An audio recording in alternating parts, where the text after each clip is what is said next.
হ্যাঁ দেড় সালে মনে তোর বুদ্ধি নাই তো পরকিয়া নিয়ে সারা জীবন ব্যস্ত আছেন হ্যাঁ তো দেড় সালের বুদ্ধি নিয়ে ব্যস্ত আছেন না এখন প্রবাসীদের মোবাইলের উপরে কর বসাইছে একটার বেশি মোবাইল নিতে পারবে না আর যদি 60 দিনের বেশি বাংলাদেশে তাহে মোবাইল রেজিস্ট্রেশন করতে হইব হ্যাঁ দেড় সালে তো কইছেন কেনা হ্যাঁ পাকিস্তানে আর দেড় সালে বুঝছেন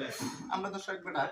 মাছ মারার শখ হইছে কখন বউ গেছে যাও গাঙ্গা সিপ্লে যাও হ্যাঁ গাঙ্গা সিপ্লে যেত হ্যাঁ ফুসকুনি তো যেত না হ্যাঁ গরম হয়ে বলে মাছ মারবো গরু আছে একটা ইকুরিয়াম সিপটা ইকুরিয়ামের ভিতরে ফালাইছে ফালাই আগে সোফাতে কুম্বালা মাছে কুকুর দিব এরপরে হ্যাঁ এই মাছ ধরবো তো হে ও দেশ চালাইবো নিজের বুদ্ধি হারাই দেশ চালাই তার তো না মাথা তো কুবুদ্ধি ছাড়া সুবুদ্ধি নাই অনেক পরবাসীরা মূলের উপর কোর দিয়ে করবো খানকির ফলে তোরে খালি জুতা তো বাইরেই আছে তোরে লম্বা বানাইলাম 2 ফুট বেশি আল্লাহ সবাই হেফাজত দান করুক আর হেরে যেখানে যে পাইবেন হেরে জুতা দা বাইরে আর 4 আঙ্গুল লম্বা করে দেবেন জয় বাংলা জয় বঙ্গবন্ধু